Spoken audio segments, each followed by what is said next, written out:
Panamericana 653. Teléfono 612-37-1410.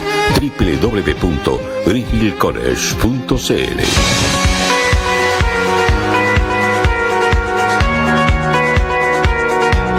10 de la mañana con 18 minutos, estamos a la espera de lo más importante de la jornada, que es el Hércules C-130, la llegada del ministro de Defensa Alberto Espina, que va a hablar junto al comandante en jefe de la Fuerza Aérea de Chile en los próximos minutos. Estamos viendo imágenes de lo que está sucediendo en la base Chabunco en estos momentos, pero teníamos invitado también a Arturo Castillo, que escribió una columna, más que una columna, una crónica, que estaba para algunas semanas, pero finalmente salió este domingo en uno de los diarios locales, que se llama Elite y no violencia, y lo tenemos acá para que él mismo se explaye y nos cuente cómo nace esta idea de escribir esto, cuál es tu mirada, tu visión. ¿Cómo estás, Arturo? Muy buenos días, gusto de saludarte, bienvenido. Hola, muy buenos días. Gracias primero que nada, mis condolencias a las personas que están de una u otra manera involucradas en el tema del Hércules, porque es una desgracia para el país, no solo para la región. Es la tragedia aérea más importante de las últimas décadas. De hecho, tengo algunas personas cercanas que están ahí con parientes en el tema. Y ¿por qué es que es el y lo que pasa, Mauricio, es que empiezo a ver permanentemente distinta gente en posiciones de influencia, haciendo estos llamados de que no a la violencia y no a la violencia y no a la violencia, y tú dices, a ver, pero ¿cuál es el trasfondo real de por qué están haciendo ese llamado? Y no es que yo quiera validar la violencia, ni justificarla, ni ninguna cosa, sino que el ejercicio intelectual, si tú quieres, de decir por qué un señor que escribe una columna en el Mercurio, por ejemplo, dice hoy día no a la violencia, dice yo soy de izquierda, por ejemplo, dice un columnista bien conocido y como hombre de izquierda, ¿Quién? Nombre, ¿no? Christian Barken, por ejemplo. Ya, okay. ¿Ya?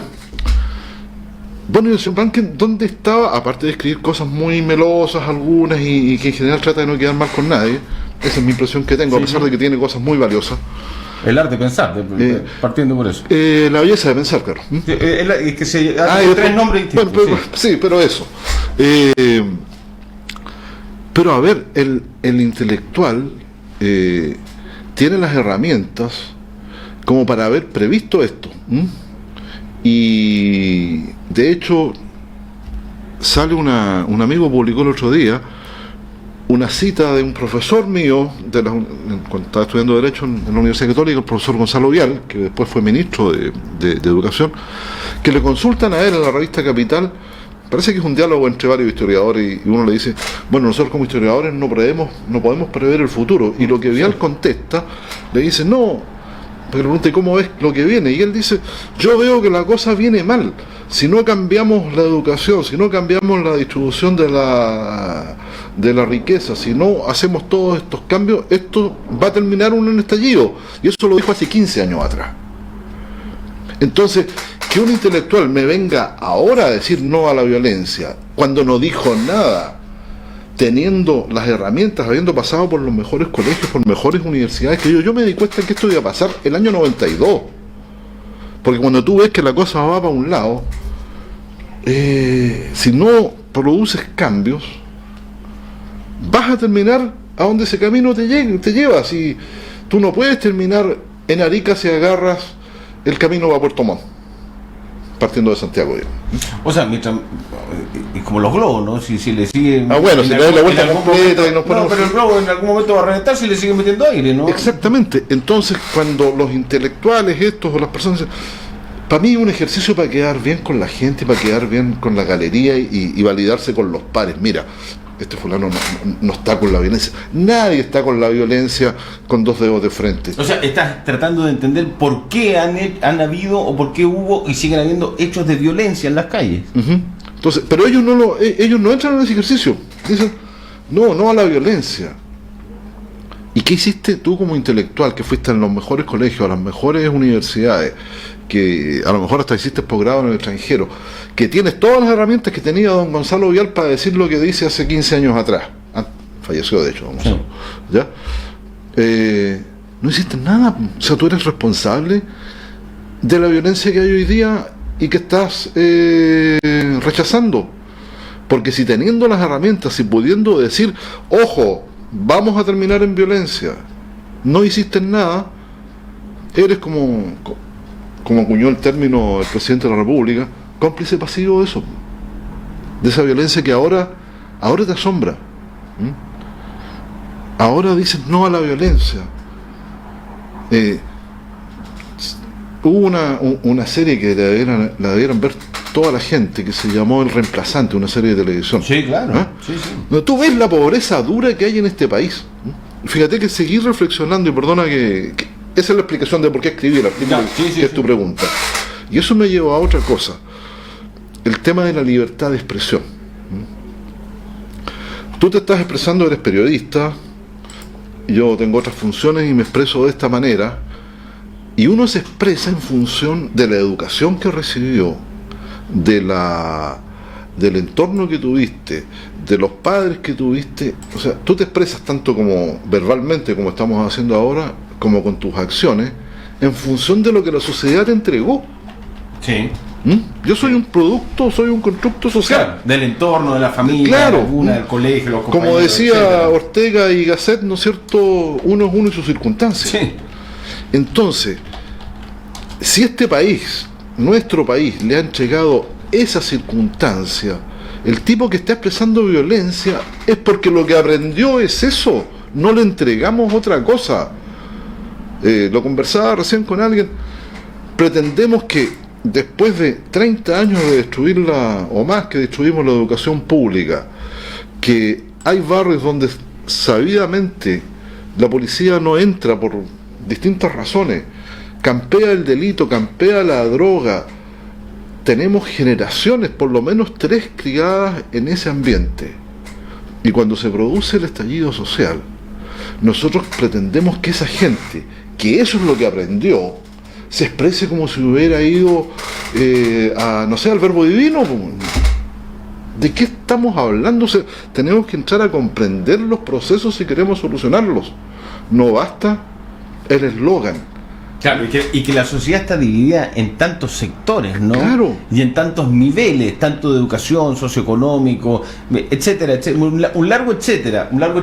Entonces, entiendo que también apuntas a una parte de la élite, y capaz que ni siquiera élite, ¿eh? Sí, una manera retórica de... Exactamente, lo entiendo perfectamente. Y hay una parte de la sociedad que sí tuvo una buena educación, por decirlo de alguna manera, ¿no? O una educación distinta a otros sectores, que se manejó en un entorno distinto y cree que todos son iguales a él. Y ahí hay una limitancia en la forma de pensar. Sin duda, lo que tú apuntas es muy cierto, porque además hemos construido un sistema en el cual te habla de tú. El otro día escuchaba una publicidad de una aseguradora que dice tu dinero, tus vacaciones, tus ingresos, tú.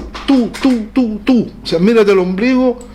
Y claro, cuando uno se empieza a mirar el ombligo, y algunos tenemos el ombligo bien bonito, creemos que todos viven así, y no es así, porque perdimos además la capacidad de pensar en el otro. Yo aprendí, por suerte, en el colegio en el que estudié, que es San José, a nosotros nos bombardearon con que nosotros éramos parte que éramos privilegiados, porque probablemente íbamos a acceder a la universidad, como ocurrió en muchos de nuestros casos, pero que eso nos creaba una obligación para con nuestro país, de devolverle a nuestro país lo que el país nos había dado, y a mucha gente se le olvidó. Es muy interesante ese concepto, Arturo, esta responsabilidad institucional republicana que se ha ido perdiendo con los años, ¿no? Sin duda, porque cuando te dicen, mira, a ti te va a ir bien porque en la medida que tú te saques la mugre, qué sé yo, si no tiene mucho sentido, o sea, son frases vacías que a mucha gente se las tragó. ¿Cómo voy a pensar yo que a mí me ha ido mucho mejor que un tipo que llega todos los días a mover cajones a La Vega a las 4 de la mañana y está hasta las 5 de la tarde, porque ese gallo ha trabajado menos que yo? Yo no he trabajado ni un décimo de lo que trabaja un tipo en La Vega y que lleva generaciones ahí sin otras oportunidades, porque no tiene acceso a la educación por 20.000 cosas. Entonces, este discurso de la meritocracia, que además tú ves que se cae a pedazos en cuanto rascas un poco, porque el hijo del ministro se fue becado a hacer un posgrado que después no lo pagó y todo, y nos hablan de meritocracia y de un montón de cuestiones. Pero ¿qué es desconexión, Arturo? ¿O es egoísmo. Es egoísmo. Es una forma, mezquindad. Es una forma de egoísmo. Y que tiene raíces filosóficas profundas. Esta no es una cuestión ni ser de izquierda ni ser de derecha, es ser un poquito intuido. O sea, el capitalismo, ¿no es cierto?, económico, es una derivación de ideas que parten más o menos con Thomas Hobbes, 1600 y tanto, ¿no es cierto?, y que después las transforma en una cuestión económica. Adam Smith con la riqueza de las naciones en 1760 o por ahí, y que esa idea del progreso personal y del esfuerzo individual, y de que el constructo social no importa, importa el esfuerzo individual, va desarrollándose hasta que llegamos al extremo de ráscate con tus propias uñas. Y al extremo de Friedman, ¿no es cierto? Y acá en Chile más encima nos llevamos a un extremo que ni Friedman lo postuló. Friedman, ¿no es cierto?, en una entrevista dice que él estima que todo debería ser privatizado menos el ejército, o sea, las Fuerzas Armadas, la salud y las carreteras. Mira cómo estamos en Chile. Metimos esos tres ítems igual. O sea, falta que privaticemos las Fuerzas Armadas, pero carreteras están privatizadas, salud también. O sea, aquí pasamos por encima de Friedman y todo. Entonces, cuando... ¿Se descontroló el...? No creo que se haya descontrolado. Esto está perfectamente controlado y planificado para que así sea. Pero para llegar a este tipo de crisis, al estallido... No, pues es que ahí es donde entra el problema, porque cuando tú dices, a ver, voy a estirar el elástico otro poquito, si todavía aguanta, démosle otro poquito y démosle otro poquito. Y cuando en ese estirar del elástico tú obtienes algún rédito, alguna ganancia, alguna satisfacción, tú sigues estirándolo nomás. Ya, pero se está rompiendo, ¿no? Se está rajando un poquito. Es que el problema es que no te das cuenta que la física funciona. Entonces, cuando tú tienes agarrado el elástico con los dedos y finalmente se corte, te va a pegar en los dedos. Sí. Y eso, a eso me refiero cuando uso la palabra élite, ¿no es cierto? Con que tienen todos los elementos, como los tenía don Gonzalo Vidal, para decir lo que estamos haciendo no tiene otro destino que el que estamos teniendo ahora. Ahora, hay gente que no es de las élites, que ni siquiera es de clase media, y que no entiende lo que está pasando y justifica algunos actos del sistema represor o injusto en términos de la sociedad. ¿Cómo entendemos a esas personas? ¿Cómo lo entiendo yo, por lo menos? El mal llamado facho pobre, sí, para hacer ese ejemplo súper concreto que me carga, no lo ocupo nunca, pero sí, para contextualizar. Yo trato de no usar estos estereotipos porque son generalmente distorsionados. Sí, y pésimo, pero quiero contextualizar. Pero para que nos entendamos y sepamos de qué estamos hablando. Hacerme la pregunta a mí es mala porque yo la voy a distorsionar, porque yo estudié Derecho, entonces tengo una formación respecto a lo que son los derechos y todas las cosas que mucha gente no las tiene. Por ejemplo, es frecuente escuchar la pregunta, bueno, ¿y los carabineros no tienen derechos humanos? Ahí hay un desconocimiento.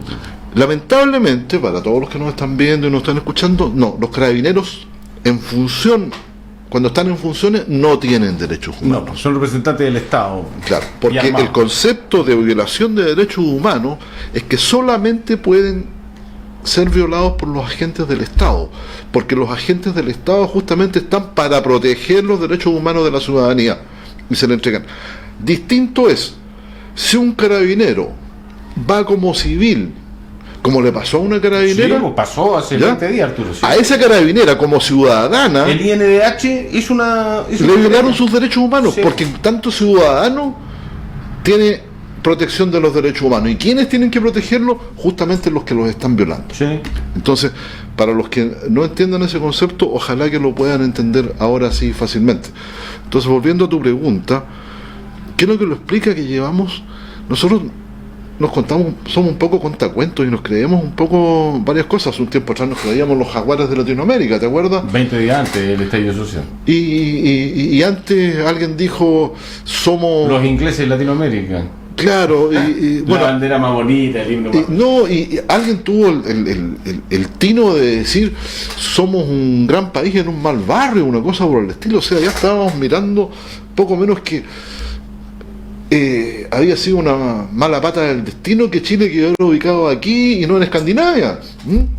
Entonces nos contamos cuentos, y entre otros cuentos nos contamos el cuento de que somos ordenados, de que no había corrupción, de que somos fanáticos del orden. Entonces Facundo Cabral usa por ahí algo así como que su abuela confundía urbanidad con decencia. Entonces son cosas distintas. Tú puedes ser muy urbano y tener linda corbata y todo lo demás, y qué sé yo, y ser muy indecente. Y aquí hemos perdido eso, lo que originalmente hacía que este país sí tuviera una cierta firmeza republicana, basada también en una cierta mitología. O sea, si tú estudias, el problema es que no estudiamos, el problema es que se desapareció el estudio de la historia, de la educación cívica. Cuando nos dicen Chile, ejemplo republicano, si Chile tiene como 15 asonadas militares en su historia, han habido, desde el ruido de sables con el que nació la Constitución del 25, ¿no es cierto?, cuando el presidente Arturo Alessandri, el León de Tarapacá, se tiene que ir al exilio. Tuvimos una guerra civil feroz, 1891, y así. Entonces, estamos llenos de mitología, y la gente que se compra esa mitología quiere que vivamos de acuerdo a la mitología y no a la realidad. Y la realidad que tenemos es que no somos el país tigre, es que tenemos bolsones de pobreza tremendo, es que retrocedimos, estamos en el lugar 84 de inequidad según el informe del MNUD salido ayer o anteayer. Somos el país con menos desarrollo humano de toda Latinoamérica. No sé si incluían a Haití, no tengo idea, pero no somos lo que nos creemos. Entonces tal vez este estallido social, quizás lo único que quiere es que nos pegue un revisor y nos diga, ¿sabes qué? Estos somos. Olga Cárdenas dice, yo estoy viendo de nuevo la serie El Reemplazante, a propósito de lo que decías.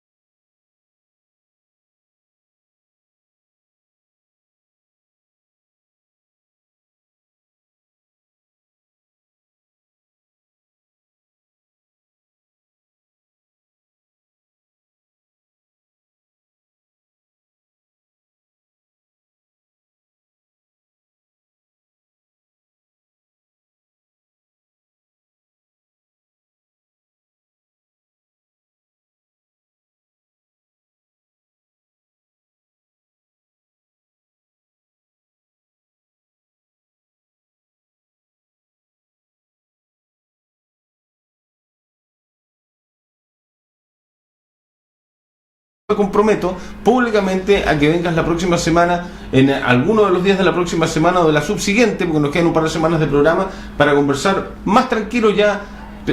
Sin duda. Tú tienes claridad de que el contexto noticioso de las últimas horas ha sido muy bravo, ¿no? Con acusaciones. Mauricio, lo entiendo perfectamente, y te agradezco el espacio y en lo que les pueda colaborar. Yo lo sé. Feliz porque... Lo sé, y siempre nos envías contenido, a mí personalmente, yo estoy muy agradecido, Arturo.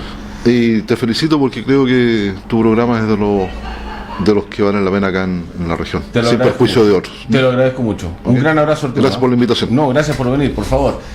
Toda esta conversación está ya en el streaming y va a quedar en el contenido de todas nuestras plataformas, de las mías propias y también de Polar Comunicaciones, y seguramente de Arturo también. Mire, pinchemos, estoy acá con Arturo en el estudio, pero no sé si puedes pinchar la televisión pública. Bueno, está llegando en estos momentos el ministro de Defensa. Sabía el ministro que teníamos a Arturo Castillo acá, entonces dijo, terminando con Arturo, voy a llegar a Punta Arenas. Acaba de aterrizar. En estos momentos el ministro de Defensa, Alberto Espina, y el comandante en jefe de la Fuerza Aérea de Chile, en los próximos... Ahí está. Muchas gracias, Christopher. Muchas gracias. En estos momentos se está llegando, se está subiendo. Eso es el Carlos Ibáñez del Campo, el aeropuerto de Punta Arenas, y se van a dirigir a la base Chabuco, que está al lado, usted lo sabe, y en los próximos minutos va a haber punto de prensa que vamos a estar transmitiendo y contándoles a ustedes. Deme unos minutos porque me tengo que ir al corte, me está llamando Christopher. Se agradece al invitado. Mire, tiene muchos mensajes también Arturo Castillo acá a través del WhatsApp y del stream